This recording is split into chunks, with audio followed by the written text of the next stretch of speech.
Muito bem. Hoje é dia 29 de agosto de 2023. Declaro aberta a sessão de hoje da segunda Câmara Julgadora do Tribunal de Impostos e Taxas. Na composição da Câmara, temos hoje o vice-presidente, Dr. Douglas Kuchuyama, doutora Maria Alice Formigoni e também Dr. Marcos Luiz Silvestre, além da minha presidência. Pela representação fiscal, Tabir Macedo. Nós temos 4 processos em pauta, com 3 pedidos de sustentação oral, de modo que nós vamos começar pelo processo da Nilmac, o processo de relatoria do Dr. Douglas, o AIN é o 4.148.981. Eu convoco, então, a doutora Mariana, né, para que fique a postos. Passo, então, a palavra ao relator para que ele apresente o processo, né, faça um breve relatório, e, em seguida, eu abro a palavra à doutora Mariana para a sustentação oral. Doutor Douglas, com a palavra. A todos de novo. É um recurso ordinário interposto pelo decisão que julgou procedente a auto-infração lavrado contra a empresa e teve imputadas as seguintes infrações. Infrações relativas ao imposto, acreditou-se indevidamente do imposto no montante ali indicado, relativamente à entrada de mercadorias dos fiscais nem indicados, supostamente emitidos por Trípoli Indústria e desclassificados pelo fisco estadual nos termos do artigo 180 por não atender às condições previstas no item 3, artigo 59 do RICNES, uma vez terem sido considerados indevidos a partir de 16 de 4 de 2020, em razão de simulação ou da empresa, nos termos do artigo 30, inciso 1 do RICNES. Administrativo de constatação de nulidade de inscrição. Devidamente notificado a prestar esclarecimentos acerca da efetividade das transações do emitente, o contribuinte não logrou êxito no seu atendimento. O contribuinte apresentou defesa, eu vou deixar para houve manifestação fiscal sobre de primeira instância que manteve o AIN tal como lavrado. Em síntese, presidente.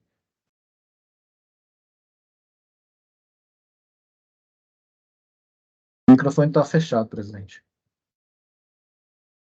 Desculpe. Douglas, desculpe, o meu microfone estava fechado.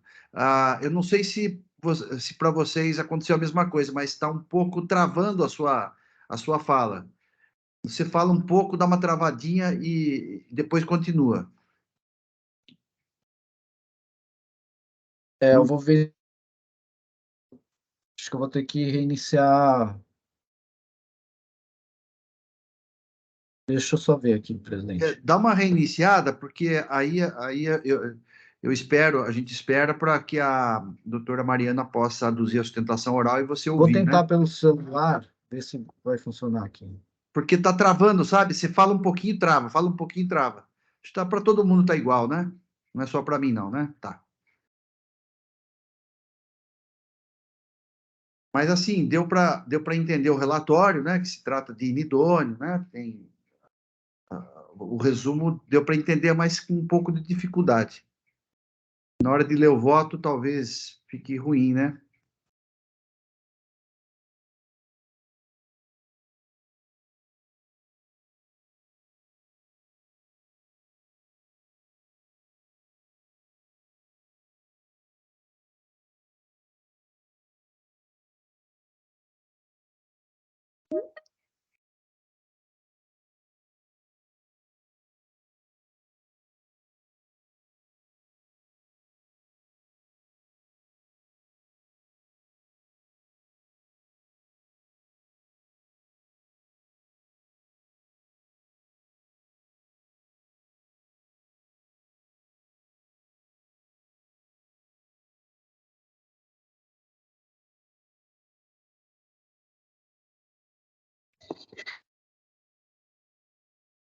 Será que pelo celular melhora? Parece que está melhorando. Fala um pouquinho mais, Douglas. Então, eu vou tentar pelo celular hoje, ver se funciona. Aí dá outra conexão, então vamos ver.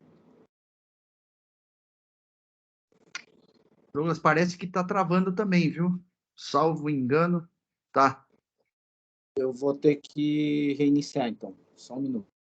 Tá. Reinicie então, por favor, que está travando também no celular. Tá.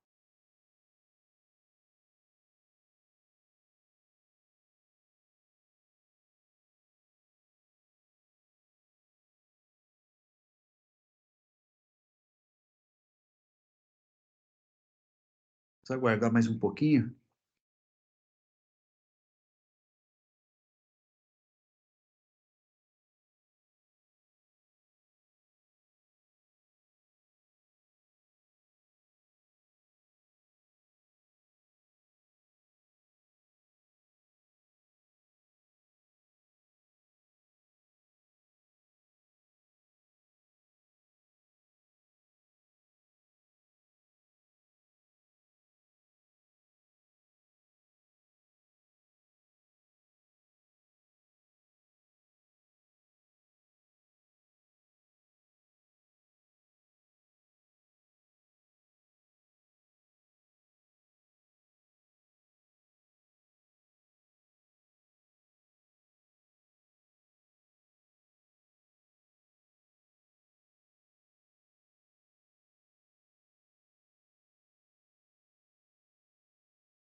Oi, bom dia.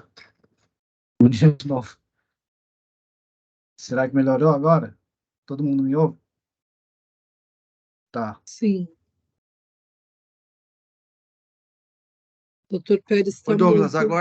agora sim, eu estava com o microfone de novo. Agora sim, o Douglas, tá normal agora. Tá. Agora eu preciso ingressar no EPAT de novo. Só um minuto, presidente. Mais um Não, minuto. sem problema.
Pronto, agora foi. Ótimo. Então, dando sequência, então, o Dr. Douglas, relator, já fez o breve relatório do processo. Então, eu passo a palavra à doutora Mariana Rodrigues para que apresente a sua sustentação oral pelo prazo de 15 minutos. Doutora Mariana, com a palavra. Obrigada, bom dia a todos, nobre relator, nobres julgadores. Eu vou ser bem breve, queria só trazer aqui que, apesar da decisão do auto de infração ter sido mantido em primeira instância, seria importante a reanálise dos documentos, porque, à luz da decisão do STJ, né, à luz do entendimento do STJ, deve ser reconhecida a boa-fé da empresa. Aqui, no caso desses autos, a declaração da inidoneidade foi posterior à celebração do negócio jurídico, teve efetivamente a demonstração da veracidade da compra e venda, ficou comprovado o efetivo pagamento do contribuinte ao contribuinte que emitiu as notas fiscais. Também teve a comprovação de que o adquirente verificou a regularidade do fornecedor. E aí, eu trouxe aqui, até nos memoriais que foram colacionados, acho que na sexta passada, onde estão localizados todos esses documentos. Então, para comprovar a efetividade das operações, a gente tem, por exemplo, nas folhas 881 a 1004 e as folhas 1158 a 1174, os pedidos de compra, bem como todas as trocas de e-mail que garantem as negociações, né? Os comprovantes de pagamento, a gente tem as folhas 1058 a 1123. A gente tem também a cópia do livro de registro de entrada e do livro Razão, as folhas 1175 a 1658.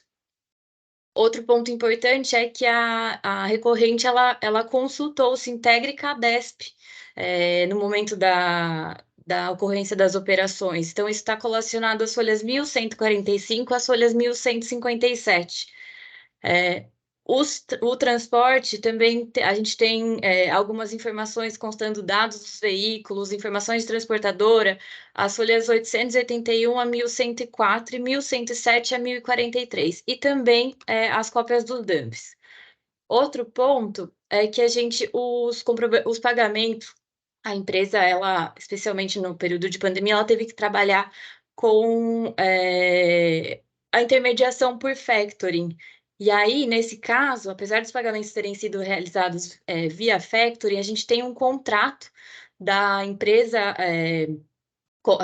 da empresa fornecedora com a factoring. Temos também, juntados às folhas do processo, a declaração de que a empresa fornecedora recebeu efetivamente os pagamentos realizados. A gente tem também print do Google Maps e fotos do estabelecimento fornecedor que demonstram que o local comportava, né, a guarda dessas mercadorias. Então, a empresa tratou de juntar todos os documentos que ela tinha para consubstanciar a efetividade das operações aqui para vocês. Então, eu pediria realmente essa reanálise da documentação, porque se de fato essas documentações não comprovam a ocorrência das operações, fica difícil entender qual documentação seria apta aqui a comprovar, porque de fato a empresa buscou demonstrar desde o início das operações, lá com a negociação, até a efetiva entrega da mercadoria para consubstanciar a ocorrência. Então, queria agradecer e fico à disposição para qualquer esclarecimento adicional.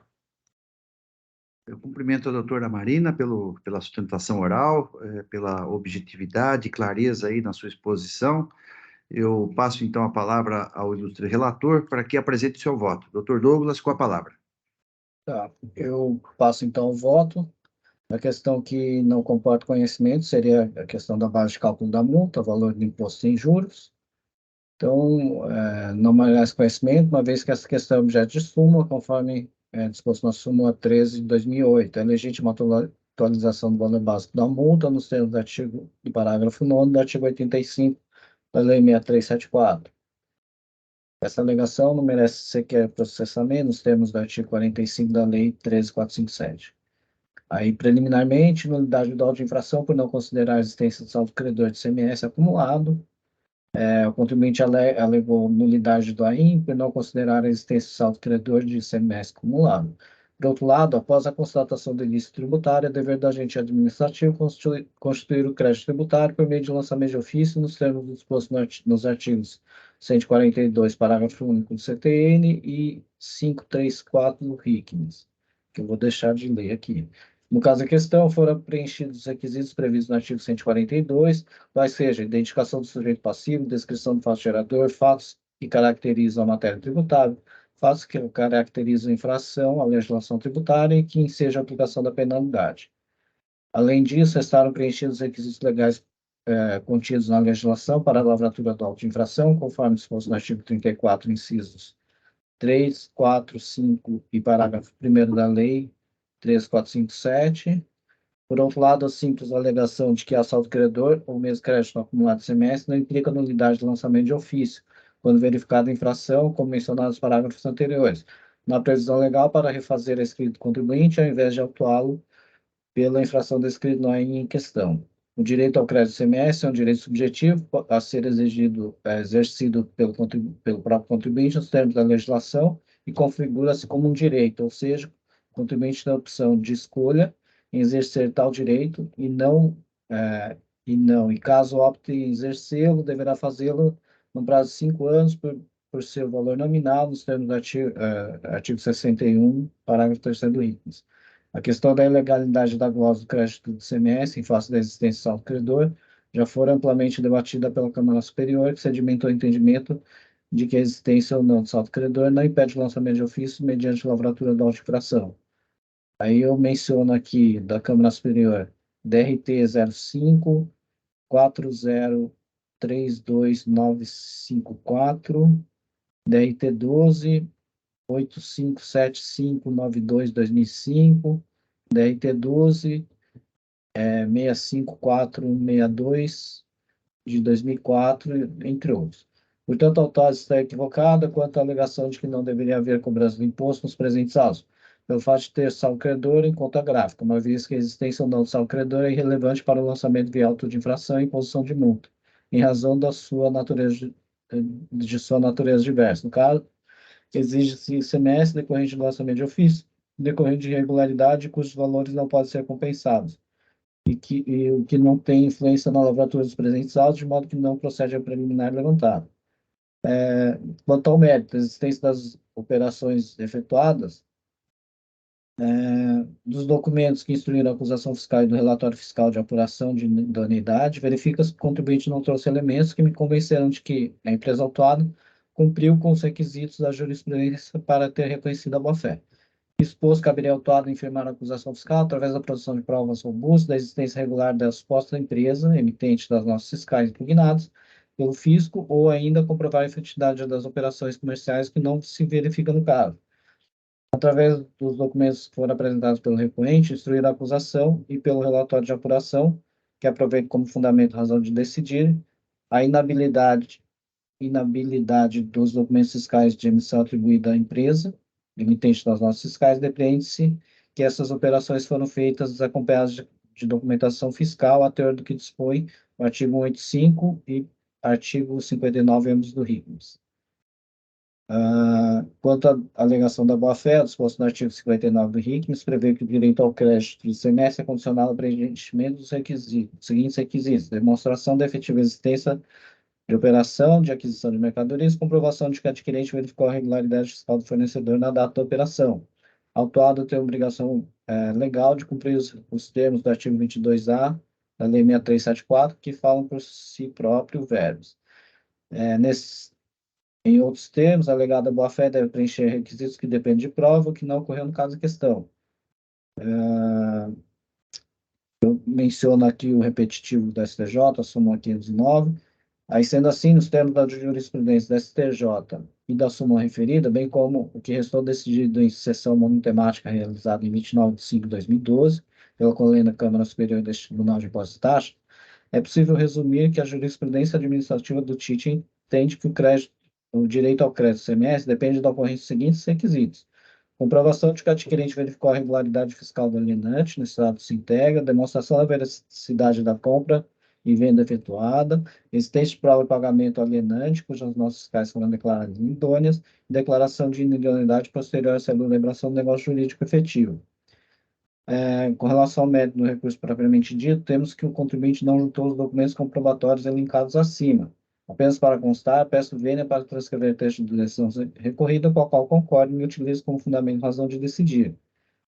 Então, ressalto-se que a comprovada irregularidade da operação, realizada em nome do fornecedor, inverte a presunção da inidoneidade das notas fiscais. Tais documentos fiscais são intrinsecamente irregulares e, portanto, não merecem fé. Assim, constitui-se ônus do contribuinte comprovar a regularidade do negócio jurídico representado pela nota fiscal, de forma a afastar a acusação. Nesse sentido, simplesmente alegar a aparência da irregularidade do documento fiscal, sem amparo em provas materiais, não socorre a atuado. O ato administrativo relativo à inidoneidade de tais documentos fiscais tem natureza meramente declaratória, sem conteúdo normativo, não havendo, portanto, razão nas alegações atinentes à retroatividade de seus efeitos. Aliás, reforçando o entendimento exposto até aqui, o artigo 38, parágrafo único, item 1 da Portaria Caixa 95, traz esclarecimento sobre a publicação do ato de nulidade da inscrição. Note que o fisco concede inscrição ao contribuinte que, no momento da solicitação, preencher os requisitos legais, na expectativa de que ele desenvolverá atividades de boa-fé. Por essa razão, práticas irregulares realizadas de tal forma a justamente burlar o controle fiscal são descobertos pela Fazenda a posteriori, conforme indícios do ilícito vêm à tona. Então, vale ressaltar que a inscrição estadual habilitada não significa que o contribuinte seja idôneo, tampouco que suas operações sejam regulares. Veja que, pelo artigo 36, parágrafo 1º, item 4 da Lei 6374, a regularidade do contribuinte perante o fisco requer, além da devida inscrição do estabelecimento na repartição fiscal competente, a sua regular atividade no local indicado e a possibilidade de comprovação da autenticidade dos demais dados cadastrais.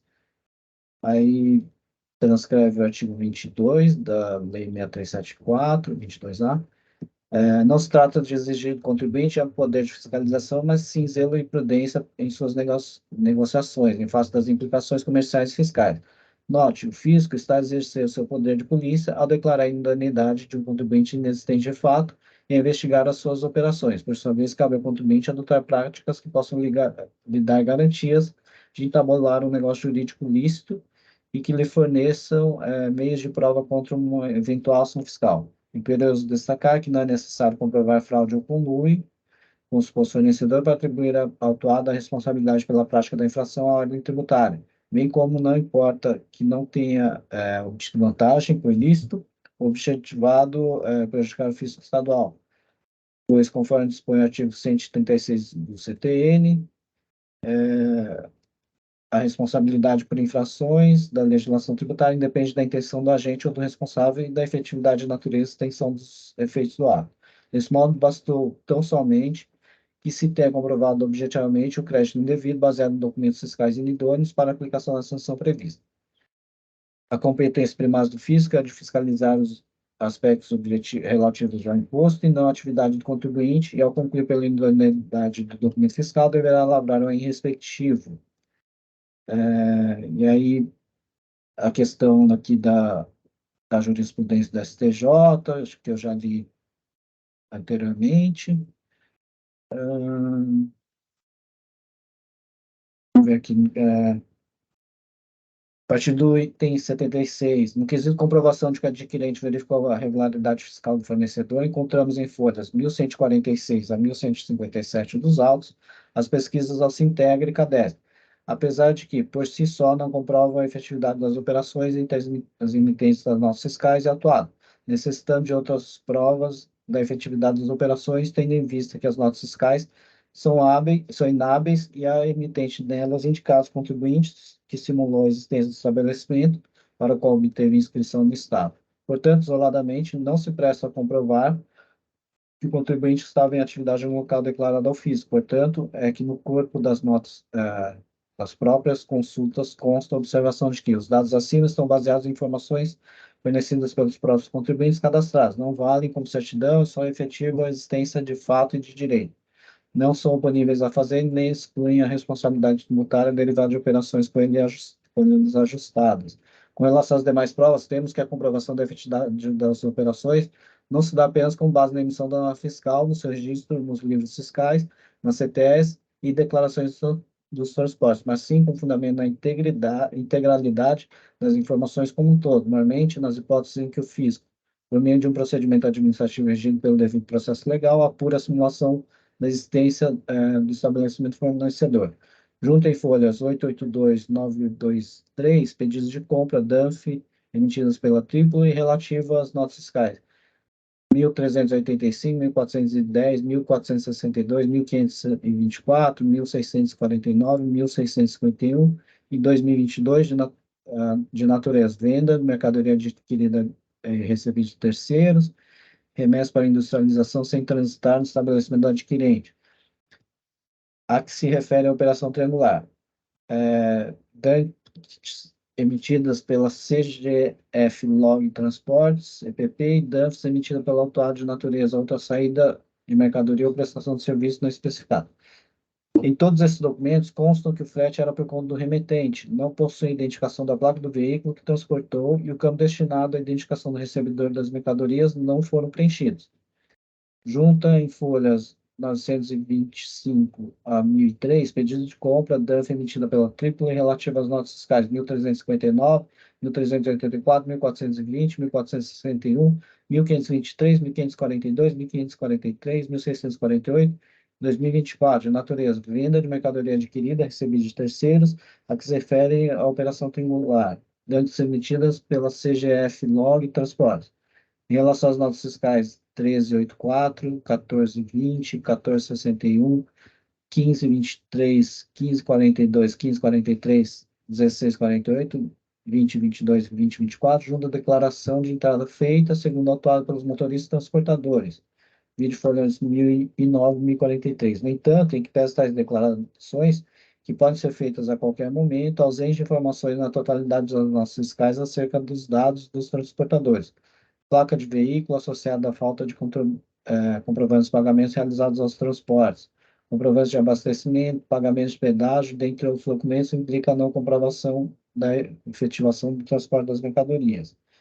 Junto em folhas 1045 e 1055, cópia do contrato de fomento comercial, número 51/1, em relação a algumas notas ali mencionadas, comprovantes de pagamento, onde consta o beneficiário VIC, Factoring, Fomento Mercantil e Edeni, ou seja, apenas comprova que o real beneficiário dos pagamentos foi a empresa VIC e não a suposta empresa vendedora. Por essa razão, não tem como aceitar esse comprovante de pagamento, pois não há nada nos autos que assegure que o destino do numerário chegou até a Triplo. Junta também em folhas 1111 e 1121, Estado da Conta Corrente do Banco do Brasil Empresarial, em 1127 a 1139, bordeiro de títulos, trust, termo aditivo ao contrato, e em folhas 1141. Declaração da empresa Tripoli, assinada pelo diretor, de que recebeu de VIC Factoring Fomento Mercantil, o valor relacionado nos bordeiros número 875, 884 e 895, em que recebeu do Itaú BBA os valores referentes às notas fiscais de 2024 e 2022. Mesmo com essas declarações, entendemos que a autuada não logra êxito em demonstrar que os valores tenham sido, de fato, transferidos em definitivo ao patrimônio da emitente dos documentos fiscais. A prova de transferência de titularidade dos valores somente se tornaria irrefutável sem qualquer margem para dúvida, caso tivessem sido apresentados traços bancários dos meios de pagamento e de mais de um período anterior e posterior àquele em que o pagamento foi realizado. Porém, tais traços não constam nos autos. Junto em folhas 1159 a 1166, conversas via WhatsApp, e-mails, folhas 1167 e 1174, que não tem valor probante de compra e venda entre Triplo e a hora autuada. Por fim, junto ao livro Registro de Entradas, em folhas 1176 e 1652, entretanto, temos que realmente toda a movimentação correspondente à relação comercial entabulada entre as empresas consta os livros fiscais da empresa, porém, apenas um documento e o seu registro fiscal nos livros não são suficientes para dar legalidade à operação. O registro faz prova contra o próprio contribuinte que escriturou o documento inábil, e o simples registro das operações dos livros efetuado pelo próprio destinatário não comprova que as operações de fato ocorreram da forma em que foram registradas. Os documentos apresentados, no entanto, não são capazes de afastar os fatos apurados do procedimento administrativo de constatação de nulidade de inscrição, dos quais resultou a declaração de nulidade da inscrição estadual e de inidoneidade dos documentos em nome da tríplice, motivo pelo qual não procede o argumento defensivo de que a inidoneidade das notas fiscais não restou devidamente comprovada. Assim, o conjunto probatório apresentado pela autuada não permitiu concluir a existência, pela existência de boa-fé, de acordo com a jurisprudência da Gratitit. Como consequência, não devem ser legitimados os créditos impugnados no AIM. E assim sendo, o fato da autuada alegar que agiu com boa-fé, tal alegação nem lide a falsidade originária dos documentos fiscais, nem impede que o fisco exija a cobrança de tributo em relação às operações representadas pelas notas fiscais constantes dos autos, uma vez que, diversamente do direito penal, no âmbito do direito tributário, o ânimo da agente é totalmente relevante para a caracterização das infrações fiscais. Por fim, apesar de todo o trabalho aqui despendido, no sentido de se analisar as provas apresentadas para a comprovação da boa-fé e a sedimentação do entendimento de que a boa-fé afasta a penalidade, é imperioso admitirmos que a regra que ora se aplica é a que prevê a responsabilidade objetiva trazida pelo artigo 136 do CTN, de forma que quaisquer questões de ordem subjetiva que venham orientar a conduta ilícita do agente não têm força para afastar a aplicação da penalidade e a condição de responsável estabelecida pelas normas tributárias. Aí, aqui.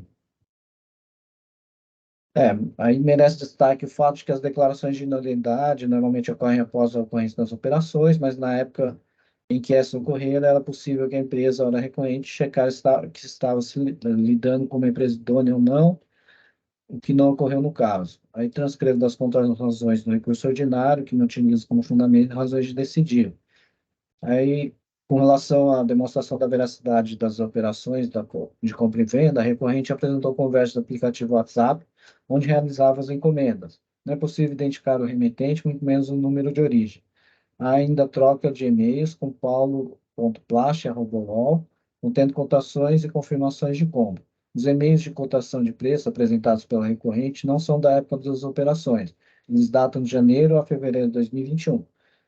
Sendo que as operações dos autos teriam ocorrido entre setembro a dezembro de 2020. Mesmo despidos de qualquer valor probatório, eles jamais se refeririam às supostas aquisições. Há pedido de compra para cada uma das aquisições, mas trata-se de pedidos emitidos pela própria autuada, sem qualquer assinatura ou confirmação de sua cliente triplo. A recorrente alega que se trata de operações triangulares e que o transporte teria sido realizado pelo emitente. Apresentou os conhecimentos de transportes emitidos pelo transportador, indicada nos documentos, a CF Log Transportes. Em tais documentos constam as seguintes informações do tomador: Triplo Indústria e Comércio de Plásticos, Alameda Rio Negro 503. Já o emitente consta a seguir na DANF de folha 927, Triplo Indústria Comércio Plástico, Avenida João Antônio Mecate, Galpão G, Jardim Planalto, em Jundiaí. Ou seja, as mercadorias saíram de endereço distinto do endereço da emitente, que se verifica que as informações prestadas são inconsistentes e permitem concluir que as mercadorias nunca saíram do estabelecimento indicado nas notas fiscais. Isso infirma as alegações da recorrente quanto à veracidade das operações da forma descrita. Dessa forma, esse requisito para o reconhecimento da alegada boa-fé não foi atendido. Comprovação de contribuinte à época das operações verificar a regularidade fiscal do seu parceiro comercial. Apresentou diversas consultas ao CADESP da suposta emitente, mas em apenas uma única delas é possível identificar a data da consulta. As demais são cópias de tela sem identificação da data da consulta. A alegação de que a emissão da nota fiscal autorizada pelo fisco atestaria a regularidade do emissor, portaria CAT 162/2008, é bastante clara a esse respeito.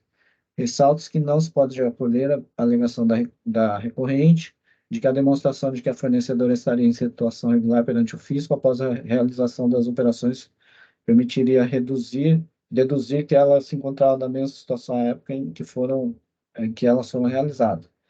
Ora, o que se busca verificar não é a situação das supostas fornecedoras no momento das operações, mas o cumprimento pela recorrente sua obrigação prevista no artigo 22A da Lei 6374. E, nesse sentido, a recorrente não adotou qualquer medida a fim de verificar a regularidade da empresa fornecedora, tendo sido, no mínimo, negligente em sua atuação como se observa das aquisições supostamente contratadas pelo WhatsApp.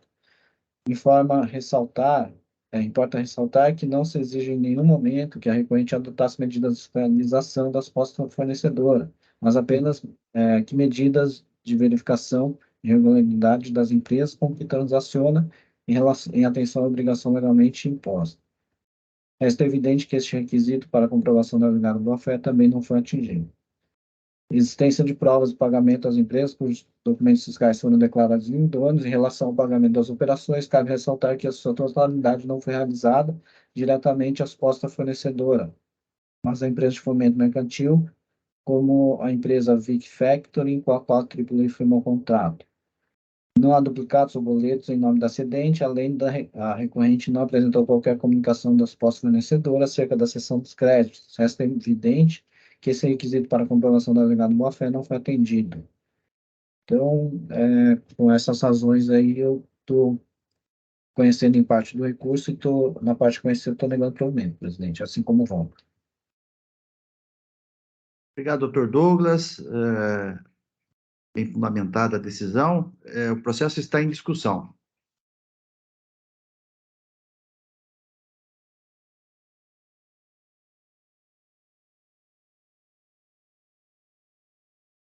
Doutor Douglas, deixa eu fazer uma pergunta. Eu vi aqui no processo, são várias. Tem muitos documentos aqui, né? Foram juntados muitos documentos. E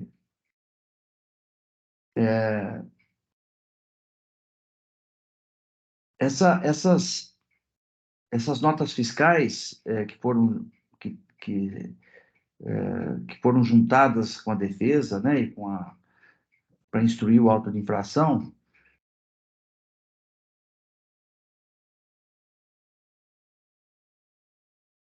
se referem todas elas à mesma operação, né? Não tem, assim, notas fiscais referentes a outra operação que não se trata do auto de infração, porque tem muitos pagamentos de valores aqui altos, né? Não, são dessas transações mesmo, Só das dessas operações. transações, tá? Isso. Tem.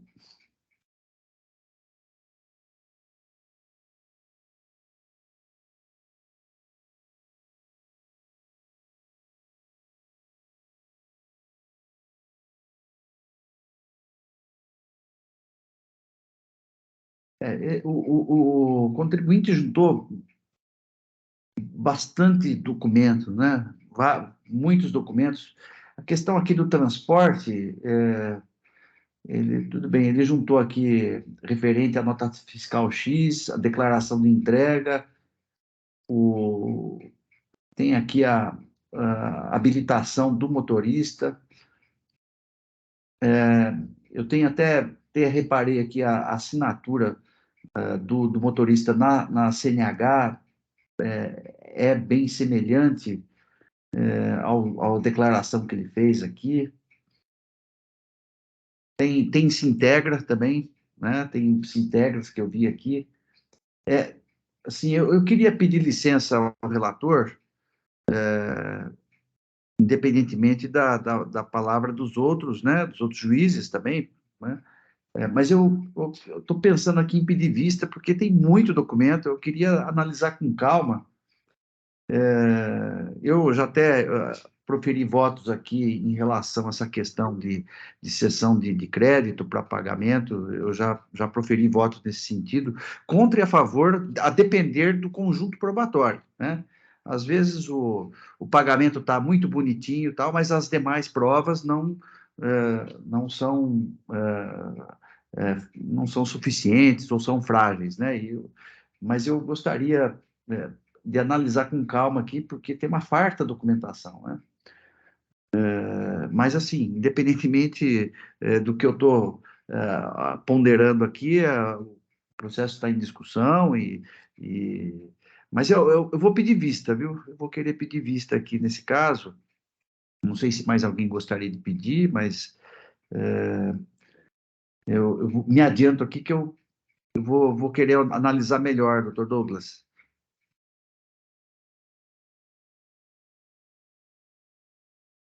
Sem problema. Por mim, sem problema.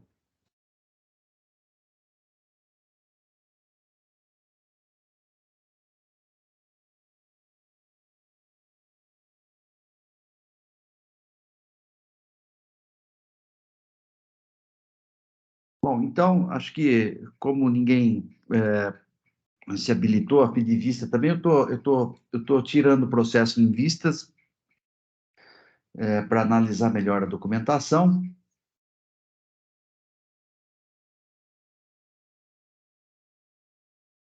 E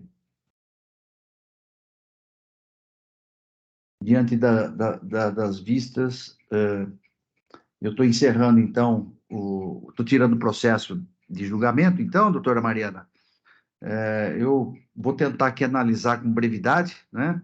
Normalmente, aqui, os processos com vista, eu analiso com a Câmara, de uma forma geral, traz o processo com rapidez, então tem que acompanhar, então, as pautas, né? Ok? Então, eu estou tirando em vista e agradeço aí a sua presença e a paciência também, né? Tivemos um probleminha aí. Combinado. Eu que agradeço. Bom dia Tá a bom? todos. Bom dia, bom Tchau, dia. tchau. Um abraço. Bom, passamos então ao próximo processo da pauta. Eu vou colocar aqui, então, em julgamento o processo da Suzano. Eu sou o relator, um AIN ao 4, 151, 143. Eu vou fazer um brevíssimo relatório, em seguida eu abro a palavra ao doutor Eduardo Lagrota para aduzir a sustentação oral. O doutor Eduardo é com Sorin. Soro System. Isso, desculpe, é o doutor Tiago, desculpe. Perfeito, imagina. Desculpe. Bom, então, as acusações fiscais, elas são de documento inidôneo, aliás, documento inidôneo, desculpe, emissão de declaração falsa na saída de mercadorias quanto ao estabelecimento de destino. O item 1, a suposta destinatária é Depado, a gráfica e editora Eireli, e relativamente ao item 2, emissão de documentos também com declaração falsa contra estabelecimento de destino relativamente à empresa Smart Graphic Editora. As acusações fiscais estão fundadas no artigo 127, inciso 2 do RICMES. O contribuinte apresentou defesa, a decisão de primeira instância manteve integralmente o auto de infração diante das provas apresentadas, não é? E de modo que o recurso especial traz aqui várias alegações, que eu vou deixar para o doutor Tiago pontuar uma delas, né, na sua sustentação oral, de modo que eu passo a palavra, então, ao advogado do contribuinte para que apresente a sua sustentação oral pelo prazo de 15 minutos. Doutor Tiago, com a palavra. Bom dia a todos. Obrigado, doutor José. Vou ser breve aqui nas minhas considerações. O primeiro ponto que queria destacar aqui é que as operações que são tratadas nessa fiscalização do auto de infração, elas se referem a 2017 a 2021, tá? As empresas que eram adquirentes do Papai Imune e da Suzano, elas tiveram suas inscrições estaduais declaradas nulas em atos aí que foram publicados em março, em um caso, em abril de 2022, tendo efeitos retroativos a maio de 2018, em outro caso, em março de 2021, tendo efeitos retroativos a junho de 2016. Então, os documentos fiscais que respaldam as operações, eles foram desclassificados por suposta declaração falsa, quanto ao destino quanto ao estabelecimento de destino, e isso ensejou a cobrança do ICMS contra a Suzano.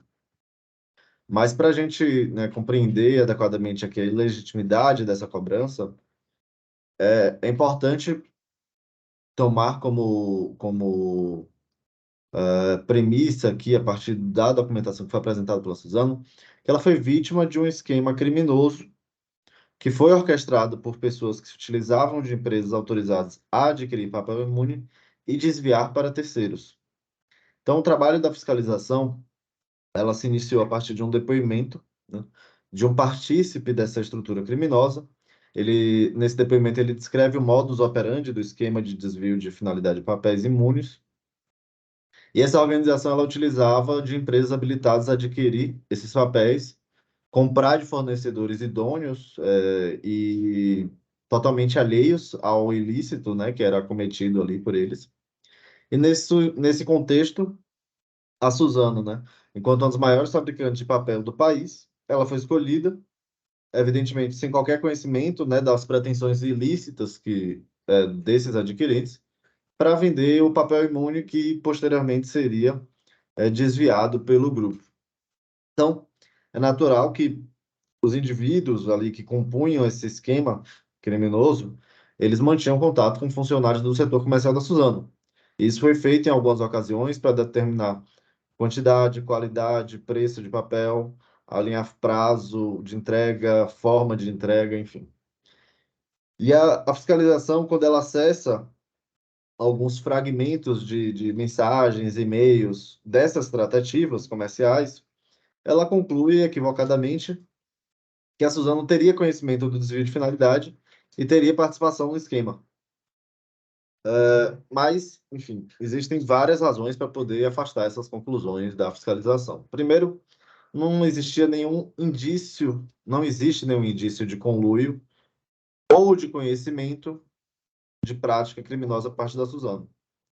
Em toda a extensão do relatório fiscal, não há nenhuma prova de que a Suzano conheceria as intenções dos adquirentes. Não é possível ter qualquer tipo de certeza a partir das provas que estão ali, nem de que seus funcionários estariam cientes do desvio de destinação do papel. São apresentados no relatório fiscal prints de comunicações, e essas comunicações elas não provam nada de participação da Suzano em qualquer ilícito. Elas são sempre referentes a duas circunstâncias: ou entre funcionários da Suzano e representantes das empresas habilitadas a comprar papel imune para negociar questões relativas à venda, questões estritamente comerciais, ou entre indivíduos da própria organização criminosa tratando de aspectos do crime que era cometido. Em nenhum momento existe uma interseção entre esses dois contextos, mas no relatório de situação fiscal se insiste em construir uma narrativa de que os funcionários da Suzano, a Suzano teria conhecimento do desvio de finalidade do papel imune. Então, em nenhum trecho de nenhuma das comunicações que são apresentadas, há qualquer diálogo entre funcionários da Suzano e indivíduos envolvidos na organização criminosa, abordando algum elemento que minimamente seja indício de ilicitude. O que a gente verifica no relatório fiscal não somente a construção de uma má-fé, uma presunção de má-fé da Suzano, mas também uma construção de um roteiro que não se adequa às provas que são apresentadas. Não tem nenhum indício de conluio ou de má-fé de qualquer funcionário da Suzano. E as comunicações que são apresentadas pela fiscalização desses funcionários são comunicações absolutamente normais em qualquer setor comercial de uma empresa dessa natureza. Então, para demonstrar a boa-fé da Suzano e afastar os efeitos retroativos da declaração de inidoneidade desses adquirentes, a empresa traz aí alguns documentos, né, seguindo a linha do entendimento do STJ. Então, ele traz documentos que demonstram a veracidade das vendas realizadas. A própria comunicação da fiscalização comprova que essas vendas de fato existiram. A Suzano verificou a regularidade das empresas adquirentes. Todas as notas fiscais fazem referência ao número do RECOP, sem o qual a venda do papel imune não poderia ser feita. Houve o pagamento do transporte das mercadorias. Todo desvio de finalidade que ocorreu no momento posterior à venda feita pela Suzano. Ela entregou os produtos aos exatos destinatários, né, que constavam no documento fiscal ou que eram autorizados. Enfim, houve efetiva ocorrência das vendas e demonstração de boa-fé da Suzano nessas operações. Então, a Suzano, com base nas informações que ela poderia obter à época, indicou adequadamente os destinatários das mercadorias. e sobre a Suzano não poderiam retroagir os efeitos da declaração de inidoneidade. Então, qualquer cobrança relativa ao tributo que foi devido em função do desvio de finalidade somente poderia recair sobre o adquirente. Inclusive, isso consta no artigo 2º, parágrafo único da Portaria CAT 14 de 2010. Um outro elemento aqui que é muito importante trazer é que não tem verossimilhança a acusação que é feita nessa autuação fiscal. Essa acusação de que a Suzano teria interesse na repartição do resultado dessa sonegação que é cometida por esse grupo criminoso, ela é totalmente inverossímil. Ela ignora fatos que tornam incontrovérsia a incoerência a inocência da empresa. Primeiro, a Suzano comprovadamente atua em conjunto com a Receita Federal no enfrentamento de fraudes na venda de papel imune. Ela não tem qualquer vantagem na venda de papel imune ao invés do papel comercial normal. E a Suzano gera receita líquidas e devolve à sociedade, em forma de tributos, inclusive, e investimentos sociais, bilhões de reais. O valor que seria repartido desse esquema criminoso entre todos os indivíduos que participam dela, entre todas as empresas de fachada que existem nela, é completamente incompreensível que se suponha que a Suzano teria interesse, né, nesse tipo de conduta e no resultado desse tipo de conduta. Então, a narrativa construída pela fiscalização, ela, além de não estar sustentada em demonstração concreta de suas conclusões, em provas reais, ela não tem verossimilhança. E, por fim, eu gostaria só de acentuar que a multa aplicada ela é irrazoável. É necessário, no caso concreto aqui, aplicar o artigo 85-A da Lei Estadual de São Paulo, a 6.374, porque não houve comprovação de dolo, não houve comprovação de fraude, não houve comprovação de simulação por parte da fiscalização. A multa, além de tudo, é confiscatória. Ela é fixada em valor muito superior ao tributo que é devido. E houve ainda a cobrança de multa sobre base de cálculo aumentada por juros moratórios, o que não seria admitido. Então, esses são os pontos que eu gostaria de ressaltar. Fico à disposição para prestar qualquer informação e aguardo aí a manifestação dos senhores e da senhora. Obrigado e cumprimento o doutor Tiago Carneiro da Silva pela sustentação oral. Eu passo, então, à leitura do meu voto. Trata-se de recurso ordinário interposto contra a decisão de primeiro grau que manteve integralmente os lançamentos fiscais, máxime pelas provas constantes dos autos, afastando assim todos os argumentos da defesa. As acusações fiscais são de emissão de documentos fiscais com declaração falsa quanto aos estabelecimentos de destino das empresas Depado a Gráfica, CNPJ tal, que teve sua inscrição declarada nula, e Smart Gráfica Editora Eireli, CNPJ número tal, cuja inscrição estadual foi cassada. A exigência de imposto e demais encargos legais, tendo em vista a desclassificação dos documentos fiscais que supostamente seriam relativos às operações imunes. Recorre o contribuinte aduzindo ad initio a nulidade da decisão recorrida por ausência de apreciação de argumento relevante, qual seja, sobre a nulidade do auto de infração por desconsiderar o saldo credor do estabelecimento em violação ao princípio da não cumulatividade, bem como que não houve prova ou demonstração de prática de fraude ou conluio da hora recorrente com o grupo fraudador. Prossegue pugnando o afastamento do ICMS por se tratar de operações envolvendo papel imune, máxime pela comprovada boa-fé do contribuinte e da efetividade das operações consoante as provas que instruem o processo administrativo, ex-vida súmula 509 do STJ e da jurisprudência sobre o tema. Por fim, aduz que os lançamentos fiscais são nulos, dado que não houve recomposição da escrita fiscal pela autoridade lançadora, que as multas fiscais são confiscatórias, que é de rigor a aplicação do artigo 85-A da Lei 6374/89, diante da ausência da prática de dolo, fraude e simulação do recorrente nas indigitadas operações, e que é ilegal a aplicação da multa sobre o valor atualizado. Em contrarrazões, a representação fiscal alega que as acusações fiscais estão satisfatoriamente comprovadas, obtempera que a fiscalização constatou que as operações não se aplicaria à imunidade constitucional, dado que ficou sobejamente demonstrado nos autos, por procedimento próprio, que as destinatárias estavam irregulares perante o fisco por integrarem esquema fraudulento, de modo que foi correta a desclassificação dos documentos fiscais com fundamento no artigo 84, inciso 3 do RICMES. Aponta que a boa-fé e a efetividade das operações não restaram devidamente demonstradas. Quanto aos juros, assevera que foram corretamente aplicados, fazendo alusão ao artigo 13 da súmula 13 do TIT e ao artigo 28 da Lei 13.457. Não houve impugnação quanto à preliminar de nulidade da decisão recorrida por ausência de apreciação de argumento relevante, nem a menção quanto ao argumento da necessidade de recomposição da escrita fiscal. Passo a análise da matéria devolvida a este tribunal. Com relação à preliminar da decisão recorrida, a questão que envolve o pedido de nulidade do auto de infração por desconsiderar o saldo credor do estabelecimento em violação ao princípio da não cumulatividade foi expressamente invocada em defesa às folhas 636 a 638. No entanto, ao joirar a decisão recorrida, verifica-se de forma inconclusa que o argumento não fora devidamente apreciado. A respeito das preliminares alegadas pelo contribuinte, a decisão de primeiro grau manifestou-se às folhas 848 e item 11, nos seguintes termos, aqui eu transcrevo o item 11 da decisão recorrida.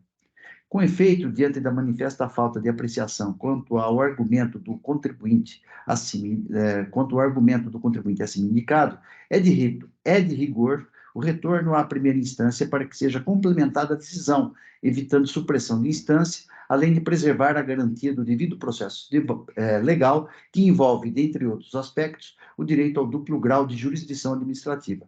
Efetivamente, a decisão administrativa tem o dever de enfrentar todas as matérias deduzidas pela parte, consoante disposto no artigo 38 da Lei 13.457, em combinação com os artigos 15 e 489, parágrafo 1º, inciso 4º do CPC 15. Não havendo análise pelo órgão julgador de alegações da parte, é de se reconhecer a eiva processual. Diante disso, eu estou determinando o retorno dos autos à primeira instância para complemento do julgado, devendo ser apreciado o referido pedido de nulidade do auto de infração, né? Ficando, então, as demais matérias arguidas pelo recorrente sobrestadas até o retorno do presente processo para a continuidade do julgamento. Esse é meu voto, que eu submeto aos meus pares para discussão. Bom dia a todos. Eu cumprimento o doutor Orivaldo pelo voto, doutor Tiago pela sustentação oral. Estou de acordo. Acho que, de fato, aí ficou faltando análise dessa matéria e tem que ser devolvida mesmo o processo para a primeira instância. Então, vou acompanhá-lo. Eu cumprimento o doutor Tiago pela sustentação oral aí, muito eficaz, muito direta aí, e cumprimento o doutor José Orivaldo pelo voto, e já adianto que eu vou acompanhar. Bom dia a todos. Eu também parabenizo o doutor Tiago e o doutor José Pérez pelo voto, o doutor Tiago pela manifestação, pela sustentação, e vou acompanhá-lo também, doutor José Pérez.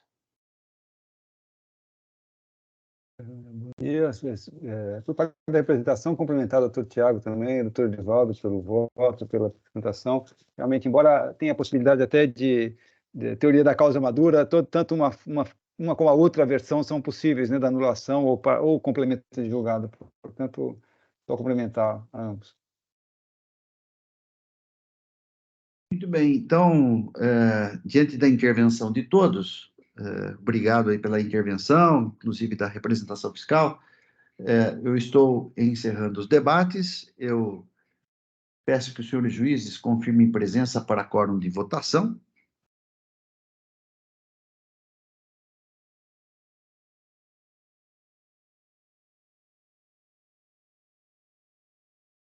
Todos confirmados, processo em votação.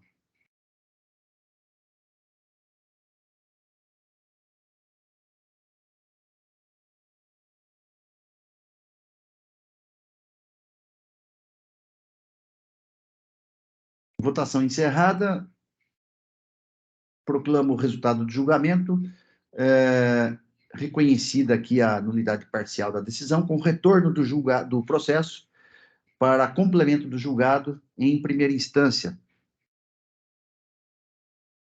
A unanimidade.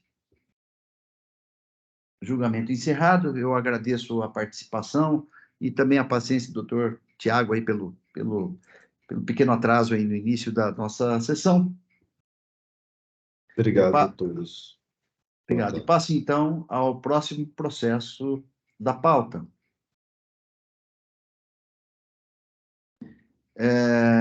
Como a Soro System já está disponível, né? Então, vamos para o processo da Soro System. O AIN é o 5.010.916. A relatora é a doutora Maria Alice Formigoni. Eu passo, então, a palavra à ilustre relatora para que faça o seu relatório, e, em seguida, eu abro a palavra ao doutor Eduardo. Doutora Maria Alice, com a palavra. Obrigada, doutor Orivaldo. Então, trata-se de recurso de ofício interposto contra a decisão de primeira instância que cancelou a Intal com uma única acusação de utilização de crédito acumulado do ICMS no montante de quase R$1.884.000 nos meses de fevereiro, março, maio e outubro de 2017, supostamente apropriado em desacordo com a legislação. A autuada apresentou defesa, na qual solicitou o cancelamento da autuação, argumentando em síntese que havia sido autorizada a título precário a apropriação do crédito acumulado nesse montante, nos autos do processo tal, conforme a portaria CAT 26 de 2010, que utilizou tal montante nos meses referidos na autuação, que após diligências fiscais foi decidido que não teria direito à apropriação definitiva dos multicitados créditos acumulados, que após proferida a decisão definitiva de denegação da apropriação dos créditos, solicitou orientação quanto à realização da reincorporação do valor não autorizado do crédito acumulado, porque residia justa dúvida quanto à aplicação retroativa de juros. Após orientação recebida, formulou pedido de liquidação do débito objeto do presente AIN, mediante compensação com crédito acumulado, no valor tal, no processo tal, e após o seu deferimento, procedeu à liquidação, conforme atestam os documentos juntados a folhas 97/123. Subsidiariamente solicitou a relevação ou redução da multa com fundamento no artigo 527-A do RICMES, ou sua limitação nos termos do artigo 85-A da Lei 6374. Manifestou-se em seguida o FRE autuante, observando que o AIN foi lavrado no dia 16/12/2022, quando este fiscal não tinha conhecimento do pedido de compensação com ECREDAC feito pelo contribuinte via CPET, que a notificação deste AIN se deu em 19/12/2022, ou seja, em data posterior ao pedido realizado, e ao final concluindo que, como o pedido de compensação foi feito em data anterior à ciência da autuação e tal pedido foi deferido, conforme documentos apresentados pelo contribuinte confirmado em sistema da Cefaz, este fiscal entende que foi quitado o débito que dá origem a esta autuação e assim concorda que a autuação não deva prosperar. A douta representação fiscal e a autuada apresentaram parecer e contra-razões ao recurso de ofício, nos quais manifestaram-se pelo seu desprovimento. Esse é o relatório. Eu agradeço e cumprimento a doutora Maria Alice pelo breve relatório e passo, então, a palavra ao representante, o doutor Eduardo Lagrota, para que apresente a sua sustentação oral. Com a palavra, doutor Eduardo. Perfeito. Bom dia, presidente, bom dia, relatora, bom dia, demais jogadores, Douglas, Marcos, representante do Fisco. Pois bem, aproveitando o relatório, foi muito bem pontuado em relação a toda a cronologia dos fatos aí que ocorreram, eu gostaria de deixar aos senhores aqui meus breves considerações por conta da falta de complexidade aí da temática. Porém, é importante que a gente desça aos detalhes aqui e nos momentos em que foram acontecendo os fatos, para que não reste dúvida de que o pedido de liquidação do crédito tributário que originou a auto-infração foi feito anteriormente, ou seja, havia já a liquidação prévia antes da autuação se perfazer. Então, partindo dessa premissa, eu volto àquele ponto da manifestação fiscal de folhas 126 e 127, onde a autoridade autuante ela reconhece toda aquela cronologia que a relatora já explicou aos senhores, e também reconhece a questão do pedido de compensação como feito antes da ciência do auto de infração e entende que deveria ser cancelado o lançamento de forma integral. Esse também foi um fundamento da decisão singular, folha 128 a 132, aonde o julgador de primeira instância, inclusive é a decisão que, ora, nós analisamos aqui por conta do recurso de ofício fazendário, eu peço vênia para ler um item da decisão, que é o item 20. Abro aspas. Logo, considerando que o contribuinte realizou o protocolo, e aí é o número do protocolo, no dia 16/12, folha 115 a 118 dos autos, no posto fiscal, relativo ao pedido de liquidação de débito concreto acumulado, previsto no artigo 31 da portaria CAT 26/2010, e esse protocolo se deu antes da ciência da lavratura do presente auto, que se deu no dia 19/12, folhas 65 e 66, e que tal pedido foi deferido pela pessoa competente, entendo que o contribuinte estava em plena espontaneidade e agindo conforme dispõe a legislação tributária, portanto, é de se concluir que da improcedência do presente auto, como proposto pelo próprio fisco, haja vista a tempestividade do pedido de liquidação de débito fiscal com outro crédito acumulado e seu deferimento. Fecho aspas. É importante frisar também que o parecer 035/2023, de folhas 136 a 140, que é o parecer da representação fiscal que faz, às vezes, das razões do recurso de ofício ora analisado, também há, na mesma linha, o apontamento. E aí eu peço vênia aos senhores aí para ler dois trechos bem breves, que é o item 13, abro aspas. Em complemento, salienta-se que a manifestação fiscal de folha 126 e 127, o auditor autuante informa que, considerando os documentos e elementos dos autos, o auto não deve prosperar. E aí é o mesmo item que foi lido acima, né, no início, eu vou poupá-los aí da repetição e vou direto à conclusão do parecer. Assim, à vista dos elementos do processo, entende-se que as considerações do julgador são corretas e pense ao não provimento deste recurso de ofício. Eu gostaria só, ao final aqui, dos senhores, uma citação sobre os documentos que foram apresentados para demonstrar que o conjunto probatório é robusto do ponto de vista de comprovação da liquidação prévia do crédito tributário ora exigido através do lançamento discutido nesse presente contencioso administrativo. Então, eu coloco aos senhores um trecho, inclusive, do próprio pedido de não provimento do recurso de ofício, né, pelo parecer da representação fiscal, no qual, né, no item 11, abro aspas de novo, bem rápido, nesse âmbito, de fato, a empresa juntou aos autos, em sede de defesa, documentos que comprovam autorização para o uso do crédito acumulado, pois constam pedido de liquidação mediante compensação de crédito acumulado no dia 16/12, o número do protocolo e o expediente, o valor de 2.625.000, conforme folha 115 e 118, a intimação do deferimento do pedido de liquidação mediante compensação do crédito, nos termos da notificação 24.8053 de 2022, de folha 120, e declaração de liquidação de débito, que é a SP, né, expediente 2022-31-84-31, informando a liquidação do débito fiscal mediante compensação do ICMS montante de 2.625.751 e 23 de folha 122 e notificação do deferimento do pedido de folha 123. Além disso, destaca-se que o contribuinte solicitou compensação nos termos do protocolo tal, e esse protocolo se deu antes da ciência da lavratura do presente auto ocorrido em 19/12, conforme folhas 65 e 66.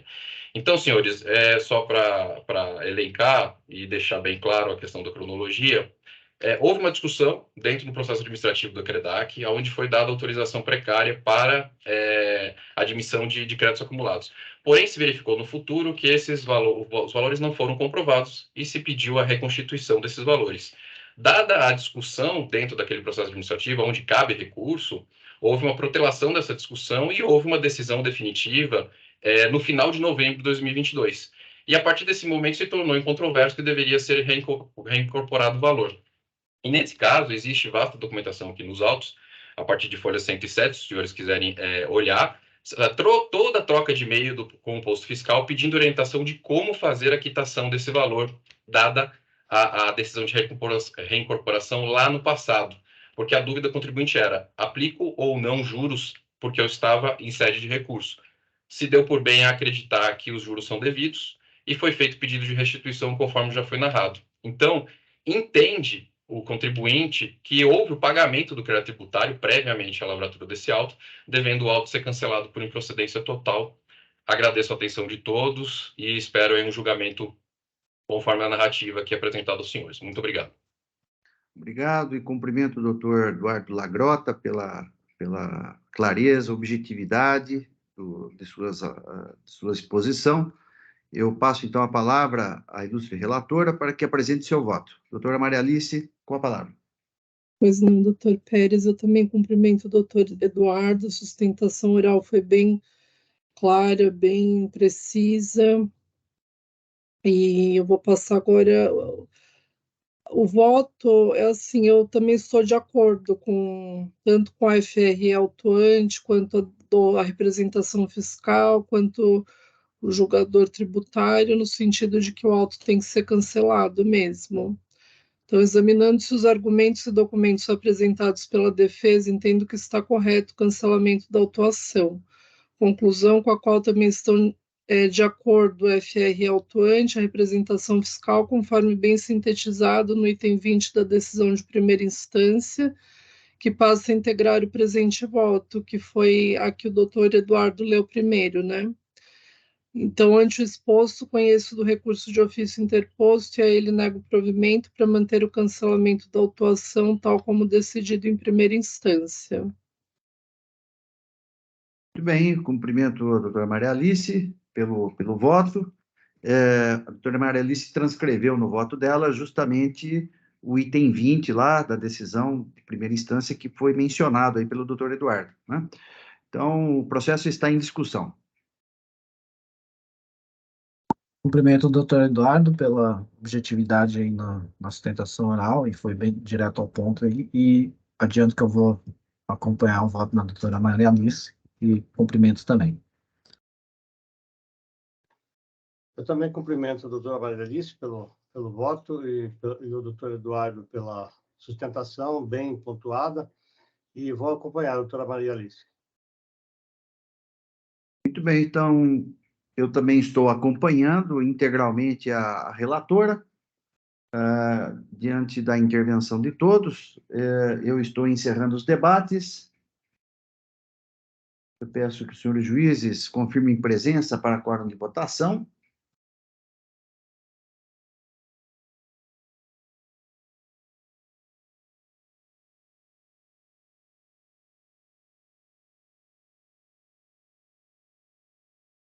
Todos confirmados, processo em votação.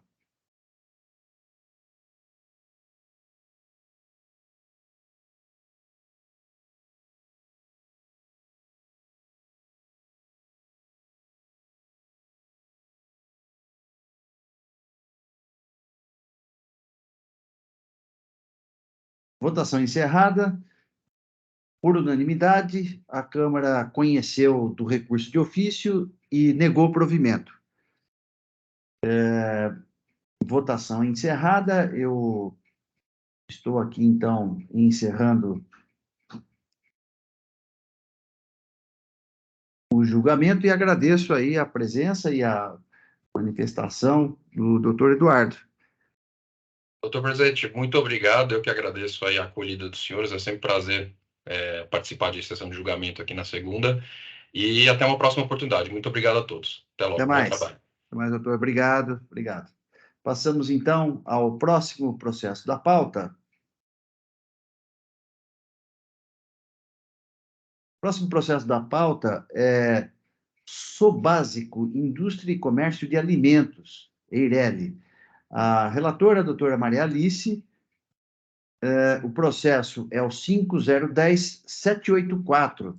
Não há pedido de sustentação oral, de modo, então, que eu passo a palavra à doutora Maria Alice para que apresente o processo e o voto diretamente. Doutora Maria Alice. Pois não. Então, um processo de um AIM com 6 acusações. O contribuinte ele apresentou defesa, né?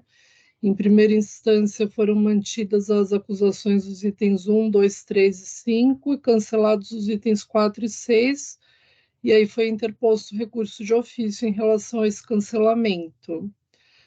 A representação fiscal apresentou o parecer ao recurso de ofício, solicitando seu provimento. A autuada se quedou inerte em relação à decisão proferida, não interpôs recurso ordinário nem apresentou contrarrazões ao recurso de ofício. Esses 2 itens que foram cancelados, o item 4 foi falta de pagamento do ICMS por não ter comprovado a efetiva exportação de mercadorias após o decurso do prazo de 180 dias da saída do produto. E o item 6 foi falta de escrituração de notas fiscais, de conhecimentos de transporte eletrônico de carga relativos a recebimento de serviço de transporte na condição de tomador. Bom, olha, eu vou ser bem sucinta. No meu voto, eu proponho a conversão do processo em diligência. Por quê? Porque o fisco ele juntou só um demonstrativo 7, relacionando algumas informações referentes a esses CTEs. Então, as chaves de acesso, data de emissão, valor, CNPJ dos emitentes. E, além dessa prova, juntou também a notificação, né, que ele encaminhou para esclarecimentos na fase fiscalizatória e a resposta fornecida pela autuada. Então, eu entendo que cabe aqui um saneamento da prova, porque são mais de 100 CTEs, e eu acho que é importante examinar o campo de eventos desses documentos fiscais, porque eu não sei se vocês se recordam, nós tivemos, acho que há uns 2 meses, um outro processo, só que era de nota fiscal de entrada, que o fisco juntou aos DANFs, e a gente viu de cara nesse campo de eventos, muitos deles em que constava o registro de não ocorrência das operações. Então, eu acho que é muito importante fazer essa análise, e por isso eu estou fazendo essa proposta de converter em diligência para ele trazer os DACTs, né, que seriam os documentos auxiliares. Até assim, para o órgão de julgamento, até seria possível acessar pela chave de acesso e fazer a consulta no portal eletrônico, portal nacional, né, dos conhecimentos de transporte eletrônico. Só que eu acho que não, além de ser um trabalho que dificulta muito, tá, o julgamento para fazer essa verificação, se a gente tiver que fazer alguma observação em relação a esses documentos, eles não vão estar constando dos autos. E a representação fiscal, no parecer, até fez menção, até fez o exame de alguns documentos por meio dessa consulta, mas aí cada pessoa que for ler, que for consultar o processo, tem que fazer isso. Então, eu volto àquele ponto, assim, de que eu acho que as provas, é incumbência das partes apresentá-las e de uma forma clara, assim, acessível, que facilite o nosso trabalho. Então, por isso eu estou propondo assim. Muito bem. Colocado aí a proposta da relatora, o processo está em discussão.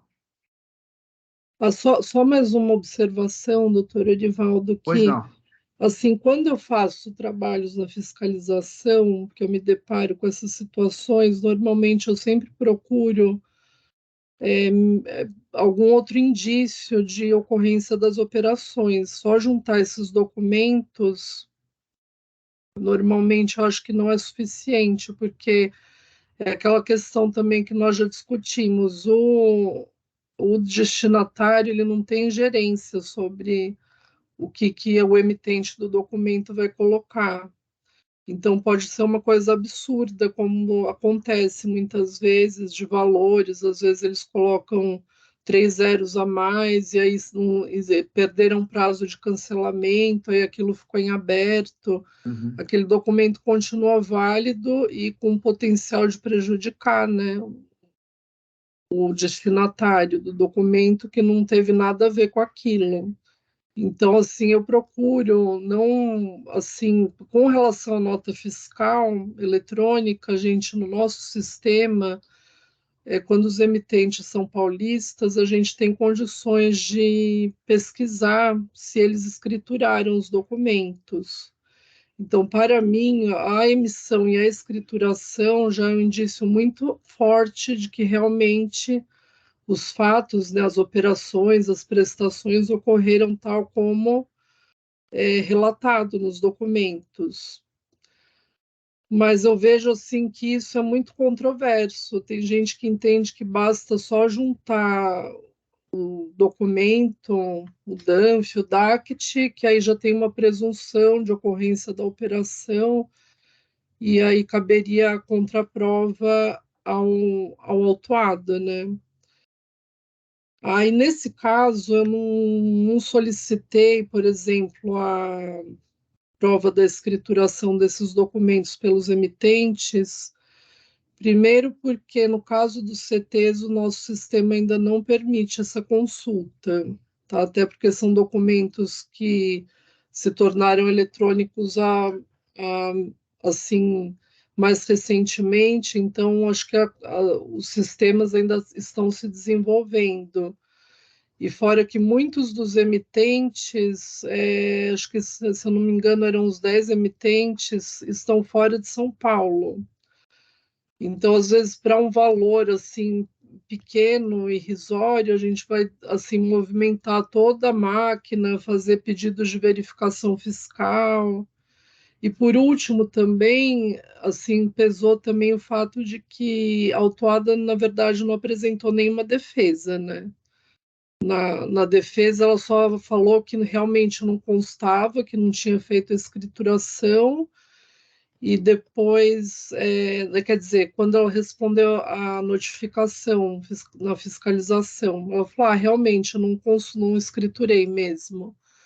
E depois, na defesa, ela falou que desconhecia esses documentos, que ela desconhecia os emitentes, os documentos, enfim. Ficou Então, contraditório, né? Ficou até contraditório.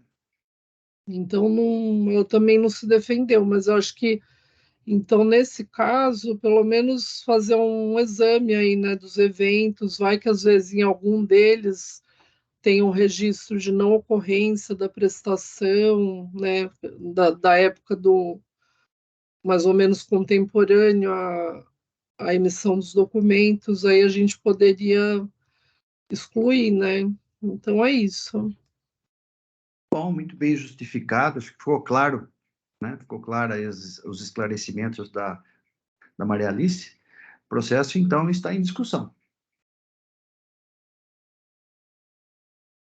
Eu cumprimento a doutora Maria Alice aí pelos esclarecimentos e já adianto que eu vou acompanhar. Também parabenizo a doutora Maria Alice, e foi muito bem pontuado, muito bem justificado, inclusive até com explicações técnicas, né, digamos assim, e vou acompanhá-la. Também estou acompanhando a doutora Maria Alice integralmente, e de modo, então, que eu aguardo, então, Maria Alice, o registro do voto.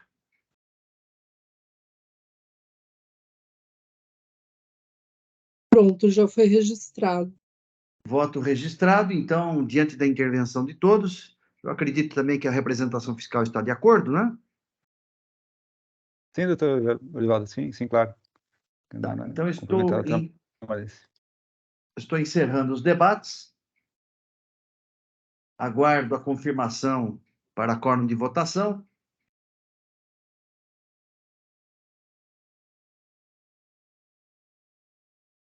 Todos confirmados, processo em votação.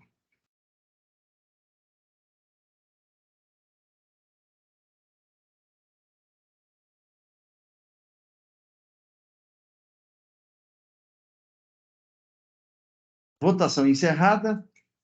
Proclamo o resultado do julgamento. Julgamento convertido em diligência, nos termos do voto da ilustre relatora, à unanimidade.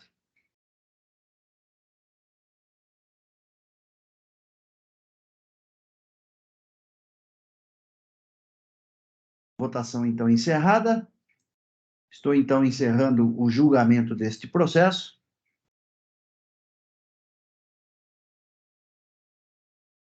E com o encerramento desse processo, nós cumprimos hoje a pauta.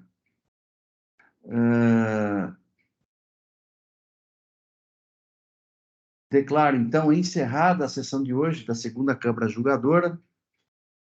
Também estou encerrando o julgamento, a sessão de julgamento no EPAT. Visualizando aqui a ata.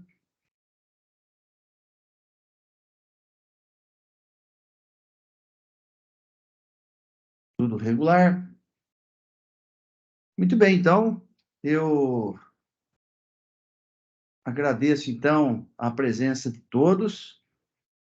O nosso querido Marcos Silvestre, ele vai estar conosco até essa semana que vem. Está conosco ou não? Acho que não, né? Não, só hoje. Pelas minhas anotações aqui, o Flávio volta na semana que vem, né? Isso. Doutor Orivaldo, acho que podia pedir para o Oswaldo encerrar a gravação, né? Ah, sim, claro. É verdade, Tabir. Oswaldo, podia encerrar a gravação para nós, por favor? Agradeço aí, viu, Marcos?